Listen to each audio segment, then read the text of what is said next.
Welcome to Nerds at Church, a podcast about nerdery and the Bible. I'm Pastor Emily, and I use pronouns like they, them, theirs. And I'm Pastor Kay, and my pronouns are she, her. And I'm Elle, and my pronouns are also she, her. In this episode, we'll discuss the fourth Sunday of Easter, which this year falls on April 25th. For content notifications for this episode, we wanted to let you know that we discuss arrest, police brutality, and the carceral system in the deep dive.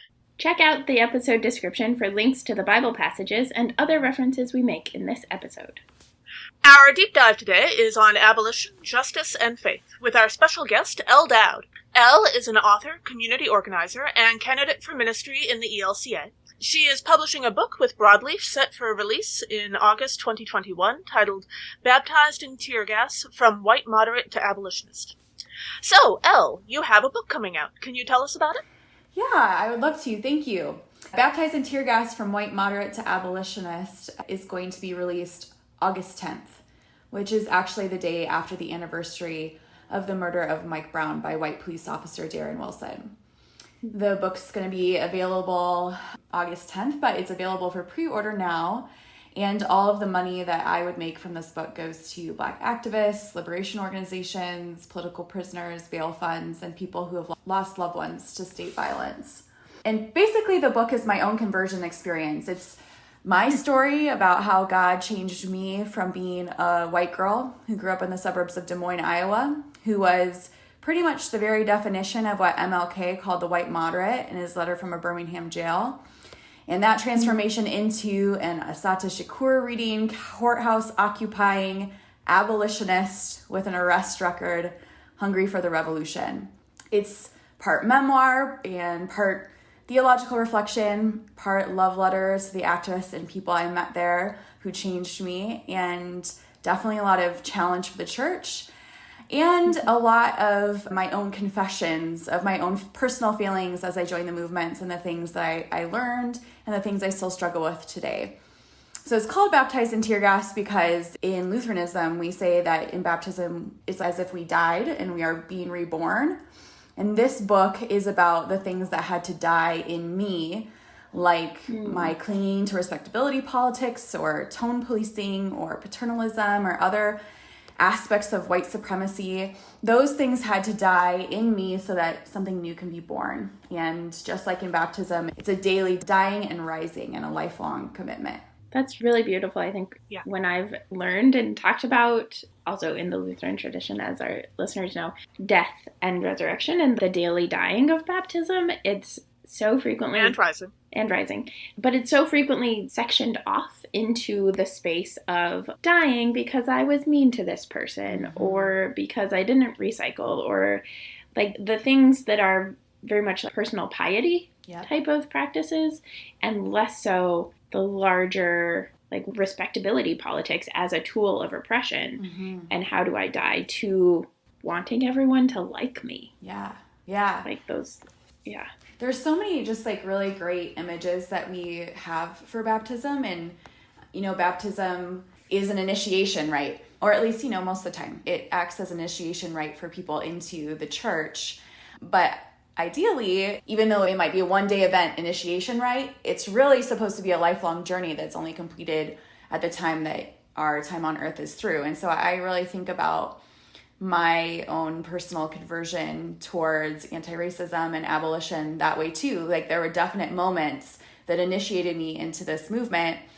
And at the same time, it is a lifelong commitment. It's not like all of a sudden one day I woke up and I'm like, cool, I've got it figured out. I'm an anti-racist. I'm an abolitionist. I practice those principles every day. That's not true at all. It's an ongoing journey. So you talk about being an abolitionist. And I'm curious, like, what does abolition mean? What does it mean to be an abolitionist? When I was growing up, the only context I had for that was the abolition of slavery, supposedly in 1860. Yeah, so for many frameworks, there's kind of like a lot of different ways to answer this question, like what is abolition? And there's like a lot of different models for what abolition would look like because abolition is all about community control. So in different contexts, it'll sort of show up in different ways. I will say, though, that a lot of times we sort of think of abolition as getting rid of something, right? Like getting rid of police and getting rid of prisons, like flinging open the prisons and letting everybody out. And, that's kind of true, but it's really only a very small part of the picture, because abolition's not just about getting rid of public safety or accountability or something. It's not about throwing open these jail doors and then tomorrow we just assume everything is going to be fine. Abolition is actually about building a new world where we actually get to the root cause of issues, and we try to figure out a way for us all to have what we need to thrive and find creative and constructive ways to move forward together and find solutions when things do go wrong. So you might have heard a little bit about the movement to defund the police after the uprisings this summer in the wake of George Floyd's death. And not everyone who wants to defund the police is an abolitionist. Some people are more kind of about shrinking the police with defunding the police. But a lot of us who want to defund the police, it's kind of like with our eye on abolition, defund the police as a step towards abolition. And the idea of defunding the police is part of an abolitionist framework. It originated in an abolitionist framework: defund, disarm, dismantle, disband. So with defunding the police, the idea is that we take the budget of the police, which in many places is millions or even billions of dollars. So I live in Chicago, where we spend almost half of our city budget on police, which is over $5 million per day on police alone, and more on our prisons. And the hope is that when we defund these systems, we can put money into the things that actually prevent crime, like education and mental health care and social services. And the architects of the abolition movement, this current contemporary abolition movement, are Black women, and there's a lot of different Black women who have done a lot of really great work on abolition. But I want to lift up particularly Ruth Wilson Gilmore and Angela Davis. They've been working towards abolition for decades. So you might be aware of Dr. Angela Davis. She was in the Black Panther Party in the 70s, and now she's a professor and an author. She's an attorney. And she has a book I really highly recommend, and it's a really quick read, that's called Are Prisons Obsolete? But abolition is really exciting to me because this framework can be applied in so many different ways. Because the idea of abolition is a positive strategy, right? It's about presence, not absence. It's about building something. That means that a lot of the work we do, if we do it with an abolitionist framework, can be abolitionist. So all of these issues are related. Like Audre Lorde says, we don't lead single issue lives. So for example, I'm working on a campaign right now about water affordability. And you might think, well, what does that have to do with the police or prisons? But the fact is, in Chicago, when people get their water turned off because they can't afford their water bill, if they can't get it turned back on within 24 hours, they get evicted from their house because it's considered inhabitable. Like, you can't live there, so they kick you out. Right. Which means, what do you think happens to people when they get kicked out of their homes? They lose their jobs. Sometimes they lose their kids. They end up in desperate situations. A lot of them end up incarcerated. And so that's one of the examples of how the work that we do around things like water access or environmental racism can be abolitionist. Abolitionist is anti-capitalist because it values the inherent dignity of all people and doesn't try to exploit their labor the way that prisons and policing do. It's obviously anti-racist because it notices the way that police and prisons target Black and brown and indigenous people in particular. And abolition is feminist. I think a lot of times the first question I hear about abolition is, what about people who cause harm with sexual violence? And as a survivor of sexual violence, it has been really important to me to note that the architects of the abolition movement are almost all survivors, right? Abolitionists are people who just think that these things don't happen. And for myself, speaking as a survivor, I know that in my situation, I didn't feel like I found justice, and I didn't feel that the carceral system would provide me with justice. And what abolition does is it focuses on building strong communities that actually centers the rights and needs and wants of victims and survivors instead of incorporating this punishment system that is inherently really patriarchal. So the last thing I'll say about abolition, probably not, I'll probably talk a lot more about abolition, but right now is that abolition is also really relational. It is all about knowing your community, knowing your neighbors, knowing your neighborhood, relying on each other, being in right relationship with each other. So safety and justice and wholeness are the sort of things that can only be realized when we're on authentic, deep relationships with our neighbors. And so in that way, I just see so many connections, obviously, to community organizing, but even more obviously, maybe for some people listening, to ministry, which at its best is supposed to also be about being in relationship with each other, knowing each other deeply, and caring about the conditions of each other's lives and finding a way to provide for one another. Yeah. And in fact, with all of your comments about the relational nature of abolition, it really sounds like abolition meets so many of the ideals that the Midwest in particular tries to lift itself up and say that you can find that here when you can't necessarily find it elsewhere in the country. The knowing your neighbors and having good relationships with them and all that. Yeah. Another cool thing about abolition is that it's really, it's not like you go to bed one night and you wake up and it's abolition. It's a practice. It's the sort of things that we practice every day. And so something really important, I think, about advancing abolition is noticing actually the ways that we are already practicing it so that we have ways to expand on that. So for example, kind Midwest, maybe even white suburbanites or whatever who know their neighbors, love their neighbors, and who bring over, casseroles when someone dies, or who whatever, like help watch the dog, have a key to the neighbor's house in case you get locked out. Like maybe folks wouldn't call themselves abolitionists yet, but like those are abolitionist practices. It's all about those relationships. My dad grew up with two brothers, and the three of them between them wound up breaking several neighbors' windows over the years, and yet the police were never called. They always went over and dealt with it with their neighbors personally, usually, with their parents leading the way, to be fair. Of course. Yeah, because, we know that our prison system and policing doesn't actually work, right? It doesn't deliver on the promises that it makes. There's this idea or narrative that more police make us safe, incarceration makes us safe, but the data really shows that the safest neighborhoods are not the ones that have more people incarcerated, or not the ones that have heavy police presence. In fact, that's the opposite. Those communities are less safe. The most safe places are the places where everyone has resources and where people care for each other. Yeah, there are a lot of stories in the Bible, including both our Acts reading and our John reading for today, that are connected to criminal justice or policing or arrests in some way or another. In our Acts reading today, Peter and John were just arrested, and in John, we are in Jesus' final discourse the night of his arrest and before his death. So, how has your engagement with passages like this in the Bible changed or shifted as you've experienced being baptized in tear gas? Yeah, I think, I tell this story a lot because this story has happened a lot. But sometimes when I talk about, for example, Jesus being arrested or Jesus being beaten by the cops or other stories in scripture that have to do with arrest or incarceration or state violence, I have people who grew up in the church their whole lives, maybe even are like the sort of people who read their Bible every day, who are like, whoa, I never realized that Jesus was arrested. I never realized that Jesus was a victim of police brutality.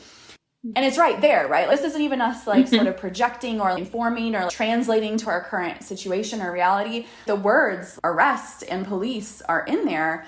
Yeah. But the fact is, in a lot of mainline denominations and, white Christianity in the United States, we've done this thing where we really depoliticize scripture. We sort of try to remove scripture and these stories from their original time and place and their political and social context. And we really hyper-spiritualize it, right? Like Jesus, this is an example about Jesus. Jesus came to save us from the fires of hell, or Jesus came to make sure we'd go to heaven, as opposed to Jesus's life, death, and resurrection having something to really say about us in our bodies here with our feet on the ground in the earth and our material reality, our physical reality.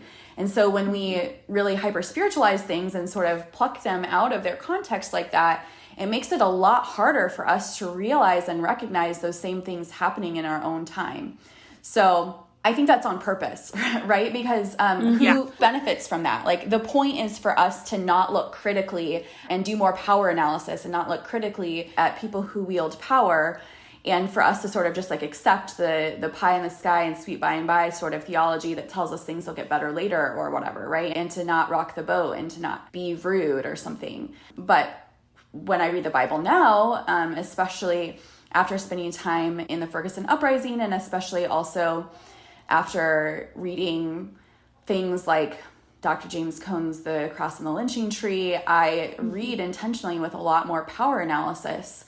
But another sort of side benefit has been that the characters seem a lot more real to me, right? I used to read these stories and I don't know, the people didn't seem real or relatable or like people that I knew. But now that I'm in deep relationships with other community organizers and I spend time out on the streets with them and in endless meetings, because community organizing is 95% meetings. Yep.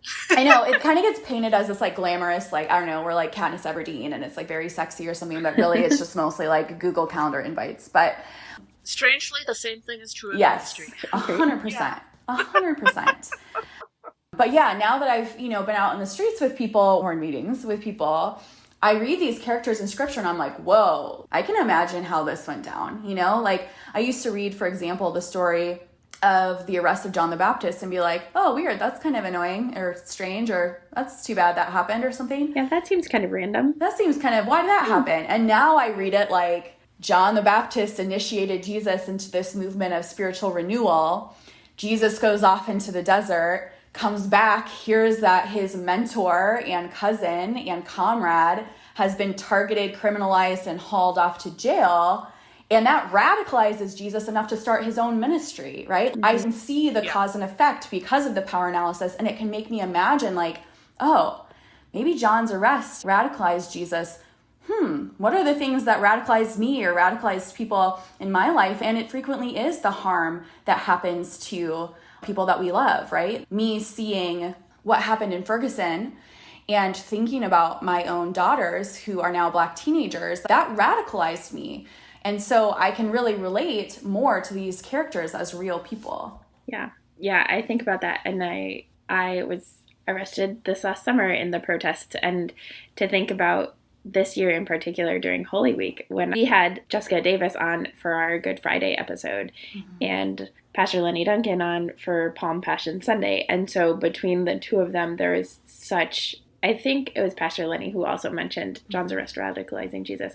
But to look at that parallel analysis, and when I read about Peter drawing the sword and cutting off the slave's ear, it was a very different experience for me to be like, okay, giant mob of scary police coming at us. And I've been in that situation now in a way that I hadn't before. And I don't blame Peter for doing that. Right. I think too, it's like scary. We, those of us who are white, or those of us who don't have personal experience with the carceral system, right? I know I was surprised after I had been arrested the first time. I was surprised how traumatic it was and how violating it was. And my arrest was nothing compared to many arrests. I am covered in so much privilege, and my first arrest was in the middle of the day, and it was a multiracial group of many clergy people, and the media was there, right? So like, how many layers of protection? I'm like a young, nice white lady or whatever.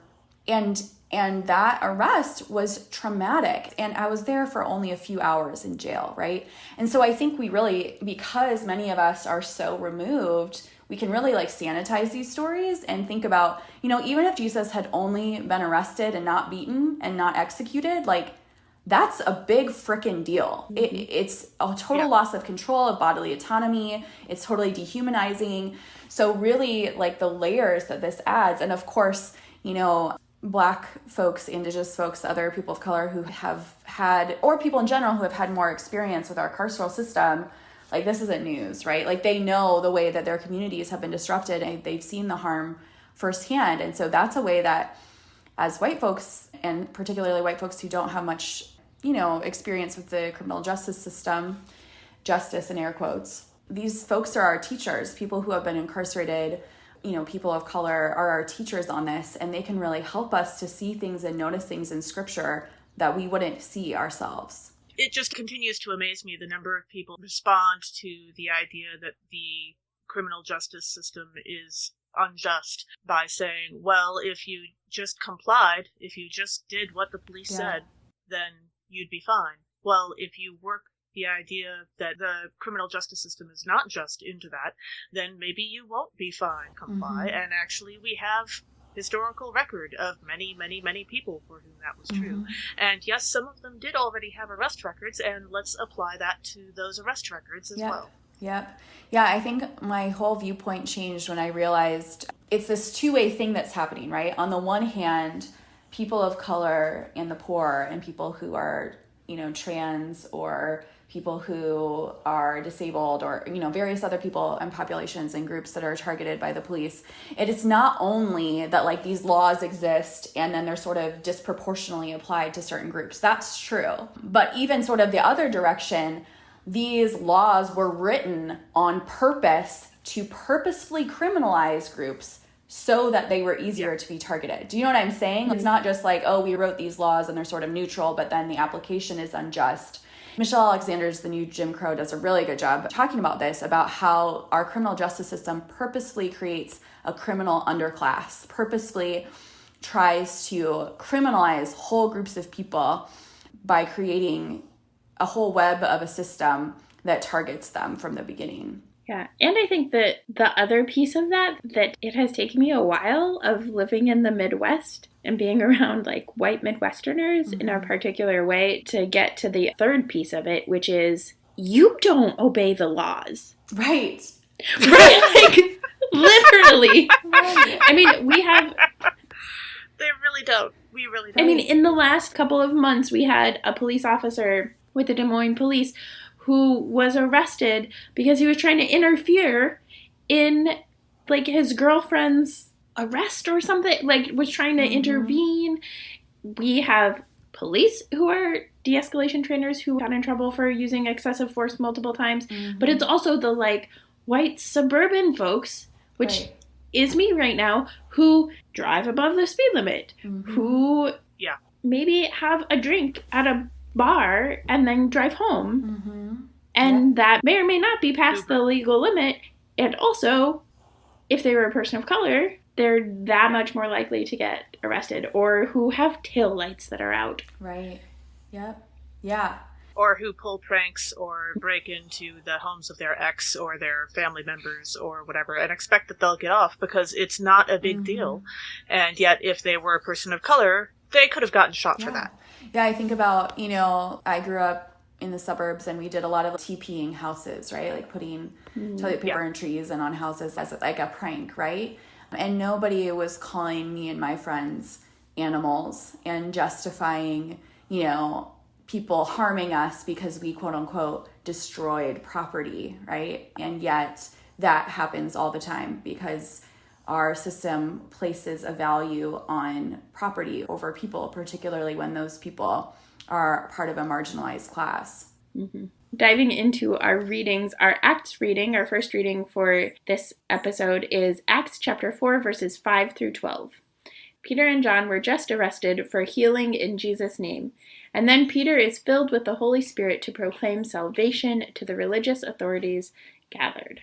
Yeah, I love Acts. Acts is a wild ride. I feel like growing up, I didn't pay enough attention to Acts. And it's probably because of this depoliticization that I experienced in my church of origin, growing up my home church. But this story is so wild because it's not that long ago that Peter and John and other people literally witnessed their friend and their teacher and their leader and their comrade being killed in like a horribly violent way, right?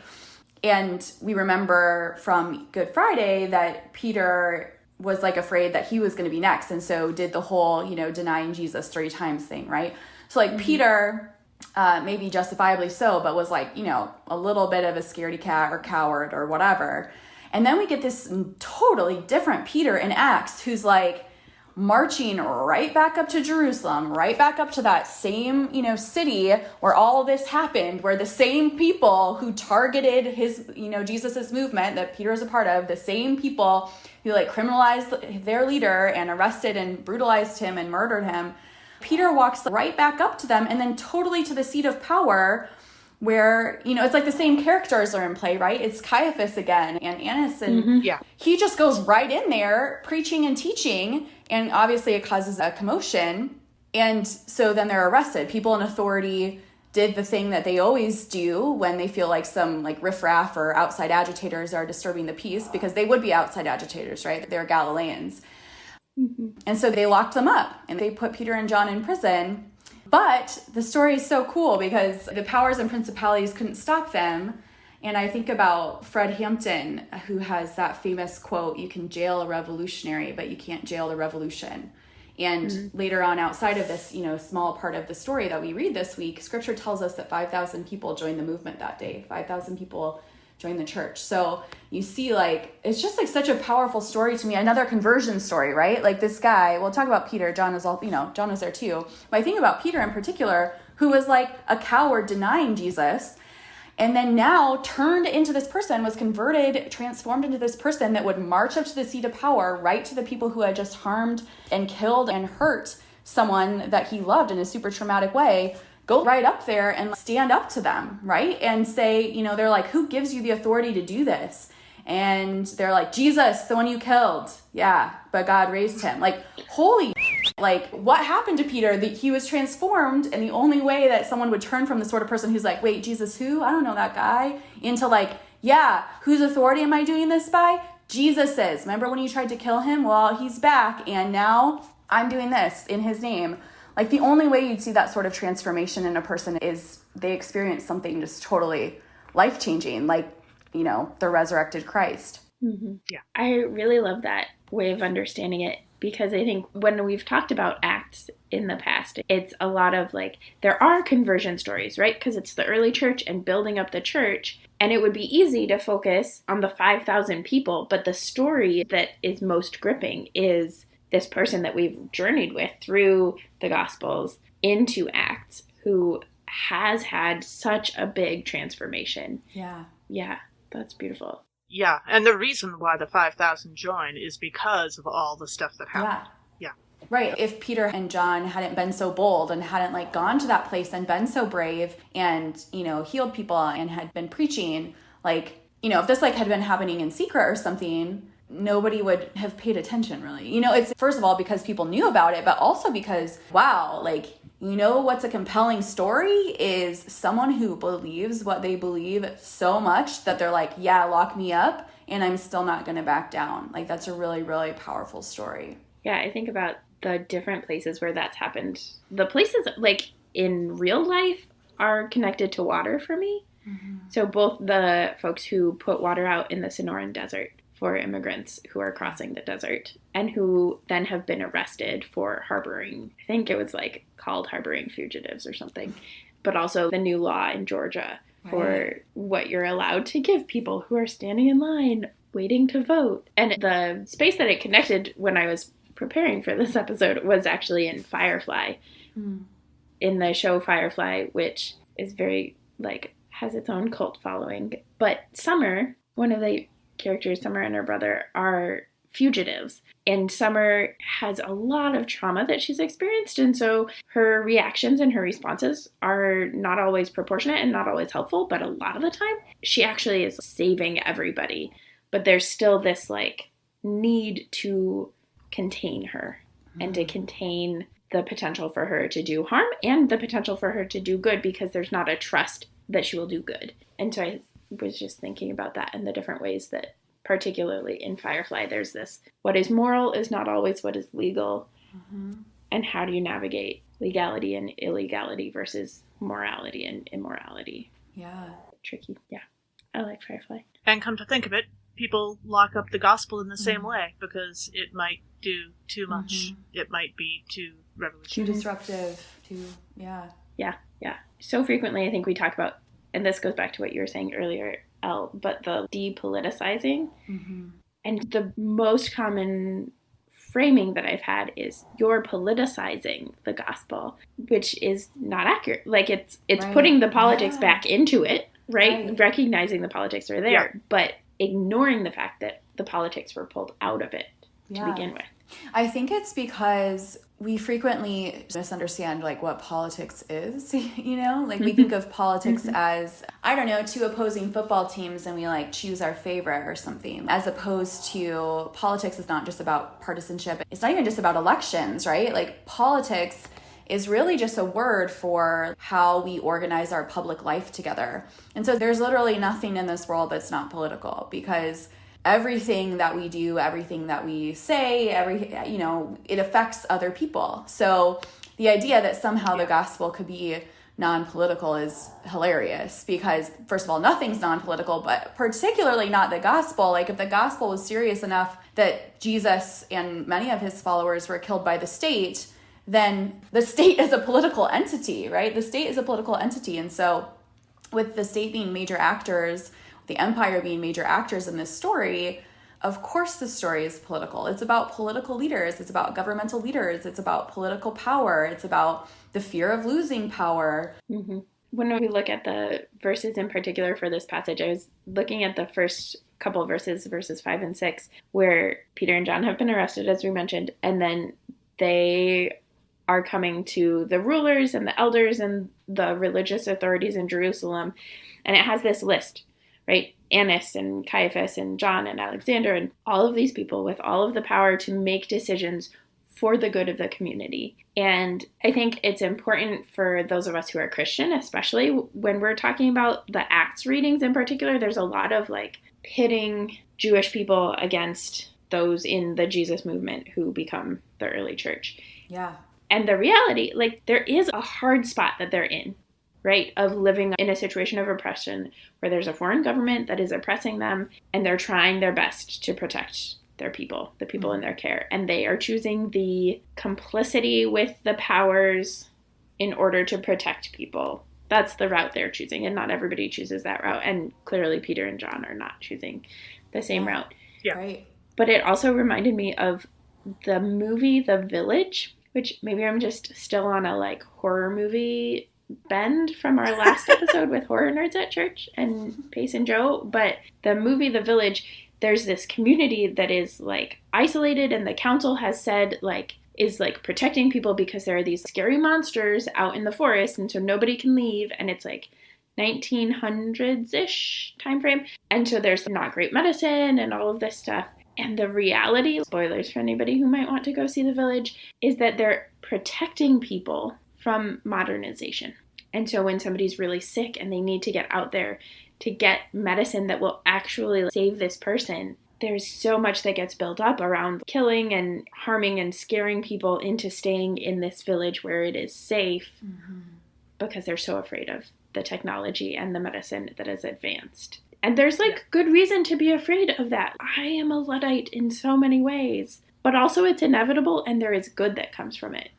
And if we're just going to disengage completely, then we lose out on the ways that we can impact it positively, the ways that we can say, no, let's challenge the way that this is working. Let's challenge this system. But if we're just completely disconnecting or completely complicit, both ways. I had forgotten that movie existed. But it's a really good reminder, like this point that you're making, Emily, is a really good reminder to me that I think sometimes when we talk about, you know, people who uphold oppressive systems, it's really easy to be like, these are bad actors. These are people who are almost like these caricatures of like boogeymen, right? Like these are like evil people who are trying to hurt other people. When actually, a lot of times, they are people who are trying to make difficult decisions and they're like, think that they're doing the right thing, you know? And so that's actually like really humbling for me, because how many times do I think that I'm doing the right thing? Like most of the time I try to think I'm doing the right thing, right? So it's like some good, I don't know, personal reflection for those of us who, if we're in positions of power or influence, to be like, okay, well, like, what does it mean? What are those lines? What are like the red flags we can look for to see, to sort of check ourselves? Like, when are we really acting in the best interest of people? And I think, you know, thinking of The Village, like a big thing would be informed consent, right? Like the people that you are helping to lead or that you're caring for should have a say in what's going on, which means they need to know what's going on. But I also think there's something to be said too about how in these Acts stories, when we talk about how Caiaphas and Annas and these religious leaders are perhaps making choices to prop up the Roman Empire because they think that that's like the way to protect people, it's a really good reminder to me of how important it is for us to really be clear about like, what is the real enemy. Scripture would say our enemies are not of flesh and blood. It's like powers and principalities, or we might say systems, right? But even further than that, there is a ruling elite and a system behind them that really keeps those of us who are not a part of that, you know, very small 1% of people, even they're in the minority sort of numbers wise, but they keep us in the minority powers wise because they do a divide and conquer strategy. And so I think about how, you know, the story in Acts is, you know, the real enemy is the Roman Empire in this story. The real enemy isn't the religious leaders, right, who are also part of an oppressed class. And I obviously don't also think that, the apostles are the real enemies here. And so it reminds me, again, I think I just bring up Fred Hampton every 5 seconds because I live in Chicago, and I also am just so inspired by him. But he did this really important work of cross-racial solidarity. He was organizing rival gangs. He was organizing Puerto Ricans. He was organizing even poor white folks who had Confederate flags and stuff. And he was such a successful leader because he was able to help people understand and articulate to people, actually we are being separated and divided, and we're fighting each other because there are people who benefit from that. And so what if we worked together to get what we need? And of course, that was such a threat to the system that the FBI, in cooperation with the Chicago police, assassinated Fred Hampton, right? So it really goes to show how powerful this sort of solidarity across these divisions, how powerful that can be, and how dangerous it can be to the status quo if we really do work together and keep in mind, eye on the prize, who's the real enemy. For me, right, as a white woman who's queer, who experiences various forms of oppression, my enemy isn't Black folks or immigrants or any other sort of group of people that I don't belong to, that a sort of wider system keeps us desperate for resources and fighting over resources. And instead, the real enemy isn't this person that I'm sort of have this manufactured fake sense of competition with, but the people who put us in the systems that put us in that position, when actually there is enough for all of us. Yeah. That actually reminds me of in Hunger Games. Yes. In the second book, before Katniss goes into the arena the second time, Haymitch is don't forget who the real enemy is. And it's not until the very last minute in the arena where the lightning is about to strike the tree that she is ready to shoot one of the other people in the game, and then has that voice repeated and moves and shoots the arena itself and causes a blackout and lets them escape and all of that stuff. But it's that particular moment of who is the actual enemy, the Capitol, and the system of power and rule in the Capitol is the enemy, not the people that you're fighting against for survival. Right. It reminds me too of how at the end of the first book, Katniss and Peeta resist the divide and conquer by being so if we both say that we will take these, I don't remember what they're poisonous berries or something, I don't remember what they're called, but if there is no winner, then what, right? And so instead they had to have two winners, right? They found a way to beat the system by being let's go in together on this. We have a shared experience, we have a shared self-interest or shared goals, so we are more powerful together. And they were able to outsmart the system in that way, which led to both of their survival. Mm-hmm. Yeah, I also looked at verse 6 and that list of people with Annas, the high priest, and Caiaphas. Basically, Peter was on trial by the same people who tried Jesus, just like we talked about earlier, and looked how that turned out. And it's kind of like when you're watching a sequel and you go someplace familiar from an earlier movie, only instead of being a warm and fuzzy kind of return, like when the hobbits return to the Shire in Lord of the Rings, it's much more foreboding, and also a signal that things haven't really changed yet. And it reminded me of when we see I would think of it as the second Death Star, because when I think about these movies, I only think about the original in Return of the Jedi. The first one was in A New Hope, and the second Death Star shows up in Return of the Jedi, and that signals that Luke and the gang aren't done yet, and the system hasn't really changed yet. Our second reading today is from 1 John chapter 3, verses 16 through 24. God's unrelenting love is most clearly made known through Jesus' willingness to die for us.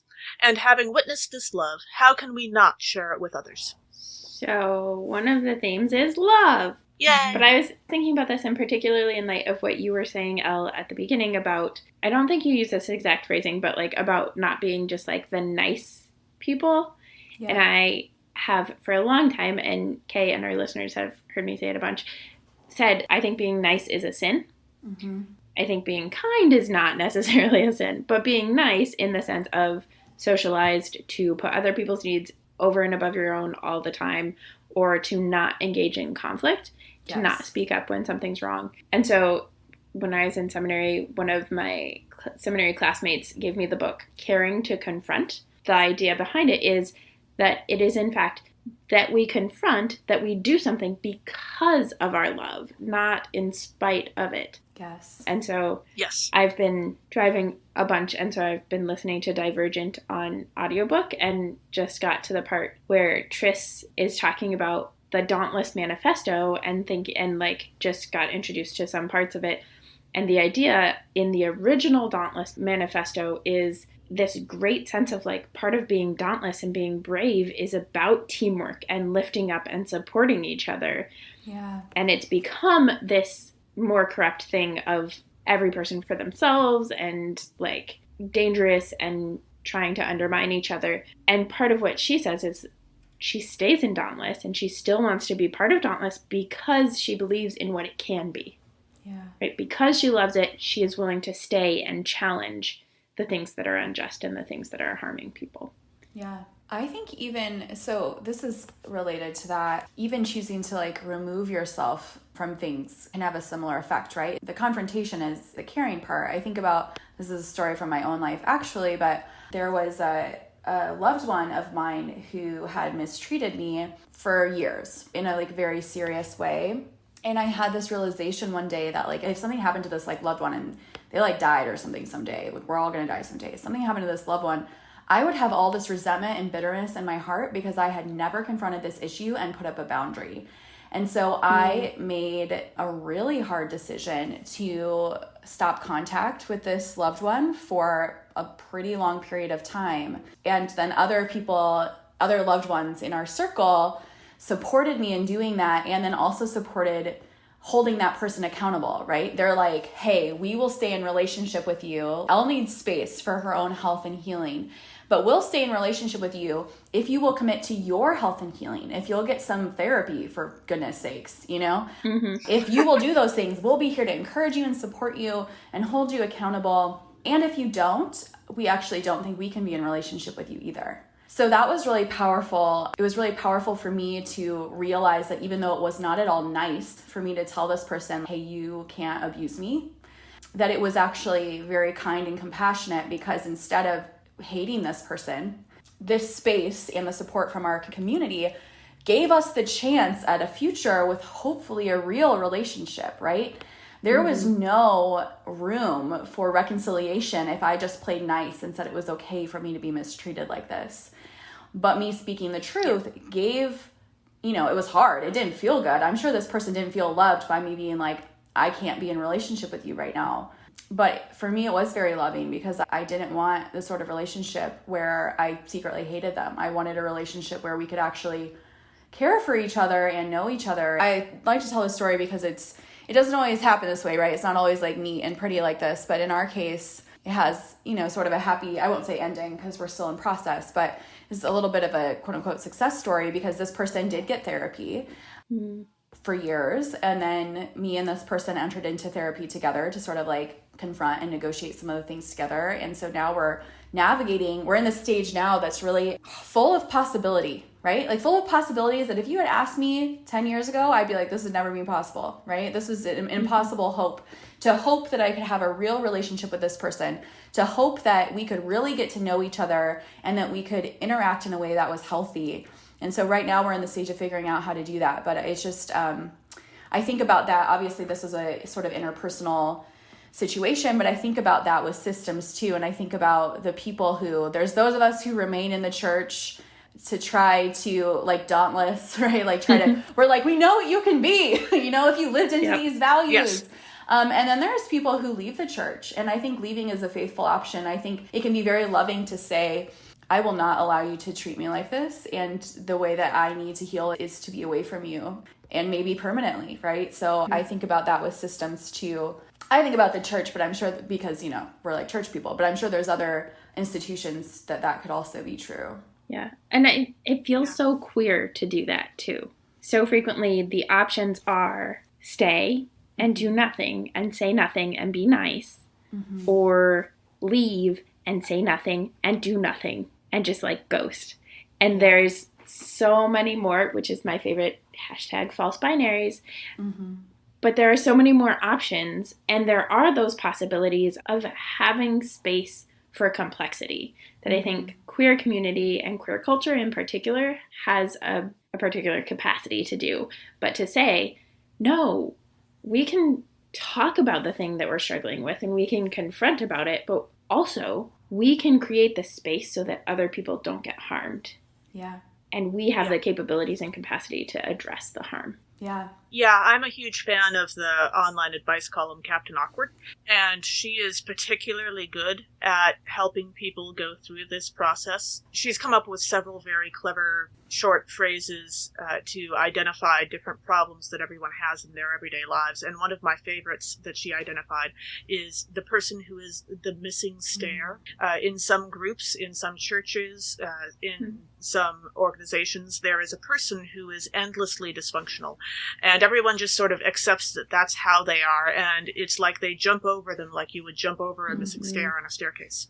And the accepted truth in that community is that that's just how that person's going to be. It's never going to change. Deal with it. And she instead, regularly, when she gets letters about people like this, she gives a step-by-step process, including scripts of how to fix the missing stair.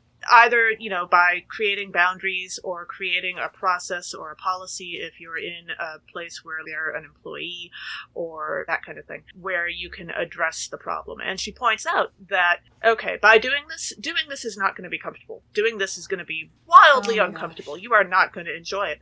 But on the other hand, you've got a choice between this fairly short period of uncomfortableness followed by at least something will change. Or you can continue to be slightly uncomfortable for the rest of your natural lives. Which one is worse, really? Because when you actually go through the process of thinking, okay, if we do address this, what's actually going to happen?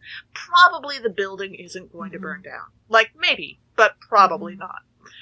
Probably you're not actually going to die. So I love the way that she does that because it is super. Yeah, I think too about, sort of connecting it back to Baptized in Tear Gas and my own conversion or transformation story. I think about now, looking back, how endlessly grateful I am for the people, for Black folks in my life who were like, yeah, this attitude that you have is really harmful. Like, it hurts me, because if folks hadn't confronted me, then I would have continued on. And obviously nobody owes me education. Black folks don't owe white folks anything, which is why it would be like if those people had just been like, bye and ghosted. And, there have been people in my life that I've hurt who have done that. And I'm like, yeah, now looking back, I'm like, I get it. But even then, right, I'm like grateful for the lesson because I have gained so much from this sort of transformative journey that I'm on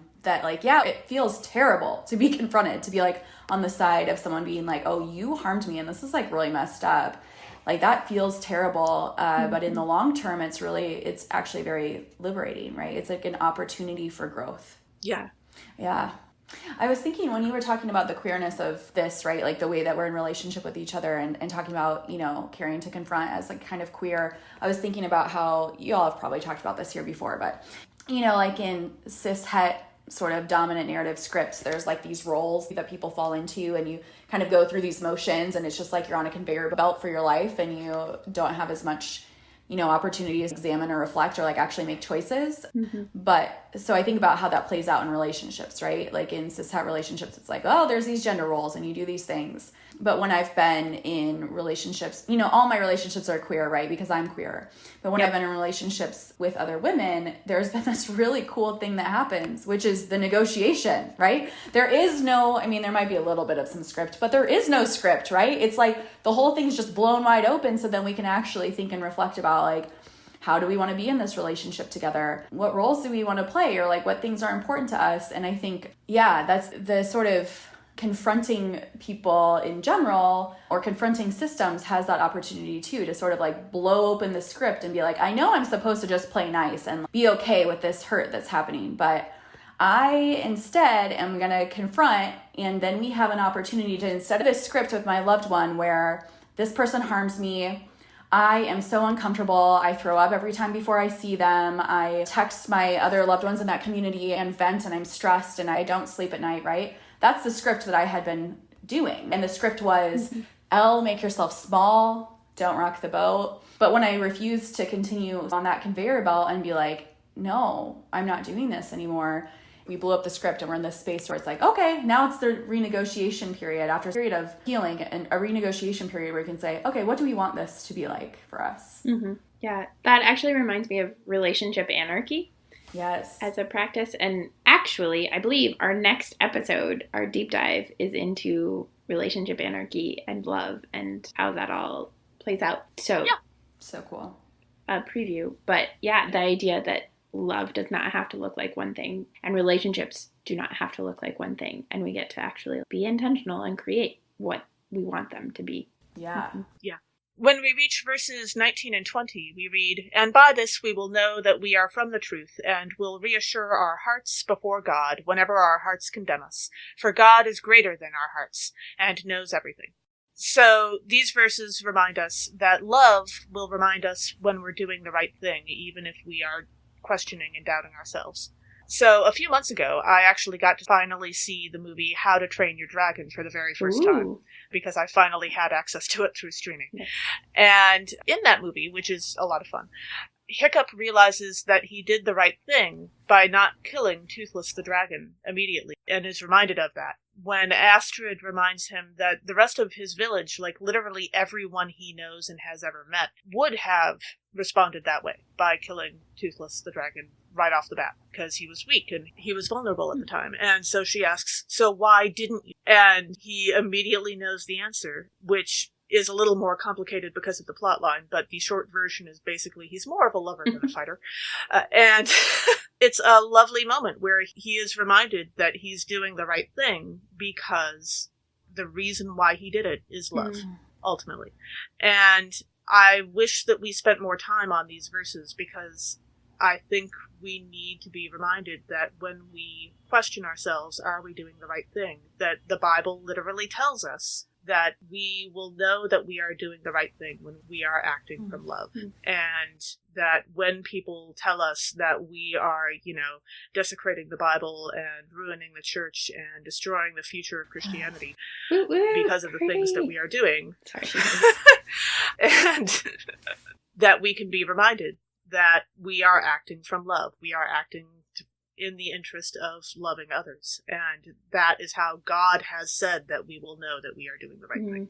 Yeah, I think about Alexia Salvatierra, who's a Lutheran pastor. She has a book called Faith-Rooted Organizing. And one of the things she talks about is why and how they do direct actions in particular is the idea that there is no one beyond the scope of God's love. And if that is true, instead of the language that a lot of community organizing uses of targets, it is, how do we invite this person into a new way of being?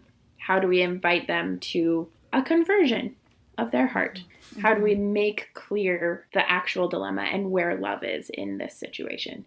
And I really like that. But yeah, which is also like a very abolitionist framework, right? A very the whole transformative restorative justice stuff, where it's like, how can we create pathways back to each other? How can we always make sure that there's the space for people to come back from being the worst thing that they ever did? How can we create these containers for our own evolution as humans and as communities? Yeah. Our gospel reading for this episode is John chapter 10, verses 11 through 18. Jesus identifies himself as the good shepherd with love for his sheep and the power to willingly lay down his life. I really love this reading. Well, there's a lot of reasons to love this reading. My grandma, June, of blessed memory, who was a very faithful United Methodist, who she's like a really amazing woman. She was super smart, and she actually graduated pharmacy school, one of the few women to go to pharmacy school at that time. And she graduated pharmacy school so young that she was legally too young to take the boards. So as she's waiting to take her pharmacy boards, just like casually goes to seminary for a little bit. So anyway, and she did she was a faithful United Methodist, and she did some faith-based community organizing and sort of like early anti-racism integration work. Anyway, she's really cool. She's a really cool woman. I miss her a lot. But anyway, this is one of her favorite verses, and I remember this story that her pastor told me about her in these verses once, and I just think about it all the time. There was like a little old ladies United Methodist Bible study happening, and one of the little old lady was like, people who don't believe in Jesus go to hell because I am the way, the truth, and the life. Nobody comes to the Father except through me, blah, blah, blah. Really plucking that out of context. But, that's a lot of people interpret that way. Mm-hmm. And my grandma brought up this passage as an argument against that. She said, Jesus also said, I have other sheep that do not belong to this fold. Yes. And I just love talking about caring to confront. I love thinking of my grandma in this little small church, United Methodist Church, bringing up this verse. And so it's just special to me because of that. I love that one too. That's one of my favorite responses when people talk about I am the way, the truth, and the life, or those sorts of things, is to say, yeah, and Jesus has other sheep. And so I pulled that verse out too, because I always like to talk about it. And it helps us, right? It helps us as Christians to be able to have interfaith conversations. Yeah. And be in relationship with other people. And it can get problematic in how we impose our understandings of God on other faiths, but from pushing us and motivating us to think about other people and to think about the reality that God and the divine and the source of all life would engage with everyone in different ways. I think it's really helpful. And the thing that it reminded me of when I was reading it this time was in Battlestar Galactica. They spend all of this time, this is spoilers particularly for Kay, because I know she hasn't watched the whole thing, and I have now passed her. I actually have spoiled myself for the series. Perfect. So don't worry about it. But the idea is that the Cylons were actually the 13th colony, the 13th tribe, and so they are, in fact, other sheep in another pasture. They are, in fact, another tribe of the 12 original colonies. And then that throws the whole human Cylon relationship into a whole nother confusing thing. In verse 11, we read Jesus say, I am the good shepherd lays down his life for the sheep. And I don't know that the first time that I read this I made this connection, but I definitely made it this time around. The image that immediately popped into my mind was Aragorn at Helm's Deep, surrounded by all these people who he didn't really know, but when Legolas says in Elvish, so that the people surrounding them won't understand, that they should go because they have stuff to do and these people are about to pretty much all die, Aragorn shouts back at him in the human language that all those other people will understand, then I will die as one of them. A little bit awkward for everybody listening in. Yeah, I cannot imagine the embarrassment of being Legolas in that moment. Holy cow. How did he get through the next half hour? Because that has got to be completely miserable. But also, it's this lovely moment of Aragorn deciding, I recognize that we have stuff to do, and I theoretically am a king of a different country, and there's all this other stuff going on, and yes, that's all important, but also I'm still willing to lay down my life for these people, because this is where we are now, and the it's it's a solidarity moment. It makes me think too about later on in this passage, verse 18, where it's Jesus says, no one takes it from me, I lay it down on my own accord. I have the power to lay it down and the power to take it up again. And it reminds me kind of a thing we were talking about earlier about this informed consent or choice consent sort of thing, right? It is one thing for a king to be I am choosing to put myself in danger or whatever. And that's a really different thing than the people who don't have a choice, who get sort of, I don't know, who don't have a choice because the systems are making the choice, right? I feel that's something really important to name because, again, with this depoliticization of scripture that we experience, a lot of times we look at stories of Jesus or some other stories with no power analysis and then apply these to things that oppressed people, quote unquote, should do, Whereas Jesus in this situation is saying, okay, but I actually have some God privilege here. I actually could stop all this. I have the power to lie it down and nobody is making me do this, right? I am freely choosing this solidarity, which is different than telling oppressed people, well, you should just be okay with being crucified or don't fight back because, oh, well, it's a hugely different thing power-wise to have the actual power to decide, and to make these choices. Mm-hmm. Yeah. To go back to Helm's Deep for a moment, there's another scene shortly after that bit where they are arming not only the people who are going to be on the wall and in the battle, but they also very briefly take a moment to arm some of those who are the non-combatants. The pregnant women, the children, the elderly, anyone who is more able, basically, receive some kind of weapon. Not because they will be in the battle, but because, if necessary, they will be the last line of defense. And when Aragorn says that he's willing to enter the battle, that is a crowning moment of awesome, you might say, because he's choosing it. It's a moment of courage, of solidarity. When those people receive their weapons, it's a moment of despair.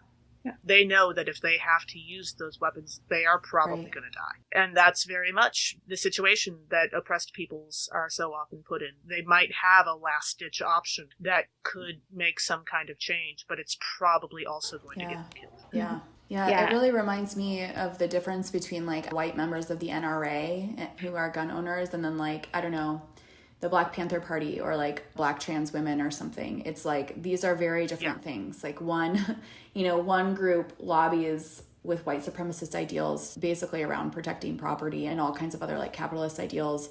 And others are like, it's called the Black Panther Party for self-defense, because the idea is nobody else was protecting Black communities, and the people who were quote unquote supposed to protect, like the cops or whoever you're supposed to call for help, were actually not only not protecting, but oftentimes the aggressor is harming them. And so it was like, nobody wants to be in this position where you're like, this is my only option. And the sin in that situation is the sort of systemic way that we put people in those positions. Yeah, odd how the NRA will happily come to the defense of someone who is found with a horrifying cache of weapons outside a politician's home when the politician is a person of color and the person with the weapons is white.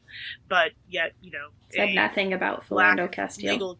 A Black legal gun owner gets killed for, owning a perfectly legal weapon, and they didn't notice. Yeah. And I think, like, speaking of protection, I think that's part of what we get at with the shepherd and the sheep, right? Is this idea that the shepherd is choosing to protect the sheep and values the sheep in a different way than the hired hand. And so the choice to protect, that is a lot of the ways that we can do power analysis is to say who is being protected and who is being protected from, right? And like in Divergent, they make this really clear when they go out to the fence to look at the fence. And because Dauntless are the ones who protect, the fence doesn't lock from the inside. The fence locks from the outside. And so Triss asks the question just in her head of who's being protected? Are we trying to protect ourselves, or are we trying to keep people in and protect what's out there? And that's a very different perspective. And that's when we talk about the laws, when we talk about the NRA, when we talk about anybody. Who and what are we trying to protect? And who and what do we think is a threat to be protected from? Yeah. I think about, too, this sort of idea of the verse, to whom much is given, much will be required, and how those of us who, like, have choices have obligations, right? And then the sort of, like, inverse of that is people who have had their choices taken away because of oppression. It would be wrong to put those same obligations on folks. I think a lot about this with principles of nonviolence, right? Like, it is one thing for people to freely choose nonviolence for themselves as a tactic, either, strategically or morally or for any other reason. And it is a really, really different thing to obligate other oppressed people into some sort of dominant idea of what nonviolence really is, right? Like, actually, that's like a coercive action that is inherently violent. It's inherently violent for people with power to tell marginalized people that they have obligations around anything when their choices have been taken away. So I think about that a lot too in regards to, how do we deal with oppression and state violence and some of these other topics. Yeah. So, Elle, any other thoughts on life, the universe, and everything? One thing I am really noticing throughout a lot of these readings is how the sort of people who are on a mission, right, part of a movement, are really, really clear about their objectives, their like stake in it, the direction they want to go. And I think about that especially, when I'm thinking about Jesus in this last reading or Peter in Acts and sort of the escalation that happens in the narrative. Again, when we sort of hyper-spiritualize the stories, it just seems like, wow, this story happened, then this story happened, then this story happened. We can really miss the escalation of like, the heat is on. Things are getting more and more dangerous. Things are getting more and more tense. And one thing I really notice is sort of as the narrative goes on, this tension is building. And so in those moments, right, when we see like farewell discourse or other moments of high tension, I really see Jesus or Peter getting really, really clear about message, being really, really clear about like why they're there and mission. And that reminds me a lot of the organizers I know. Again, it's like really helps me relate to these characters in scripture to think about how, if I'm in like a tense situation, at a riot line or something, at a demonstration, like it's really, really important that my leaders and the people next to me are really clear on why they're there and what they're about. Mm-hmm. And that maybe we have slightly different reasons, but we better be going in the same direction. And I think that's an important thing to keep in mind too, ministry-wise or preaching-wise, like people who are listening to this sort of like forming their sermons of like, okay, so things, in life, in society, in whatever, things are escalating. Summer's coming. Things are going to continue to escalate around race. I have this really horrible story about when we were in Ferguson during the uprising, and some of the young activists were asking some of the older, more seasoned activists, like, how do we keep our movement going? And the answer that these activists who had grown up in the civil rights era, the answer to how do we keep this movement going, they said was, you don't have to. The police will do it for you. Mm-hmm. So I think about that, particularly for pastors, white pastors in particular.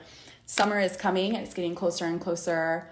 Things are going to continue to escalate. And so we need to do our job to be really, really clear on mission and clear on our story, clear on our stake, and really articulate that to our people. Yeah. The other thing I wanted to say sort of, on that train of thought. I was going to say, speaking of being clear on mission. Right.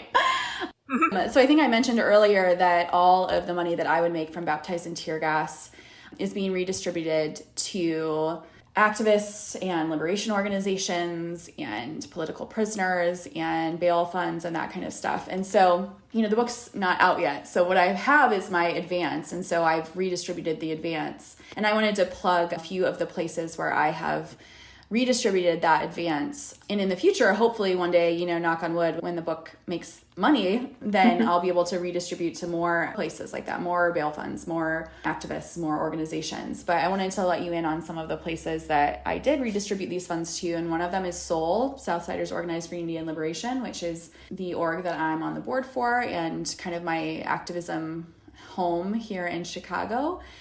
I also donated to Action St. Louis, which is led by one of the activists that I met in the Ferguson uprising, Kayla Reed, and is part of the coalition, the Movement for Black Lives.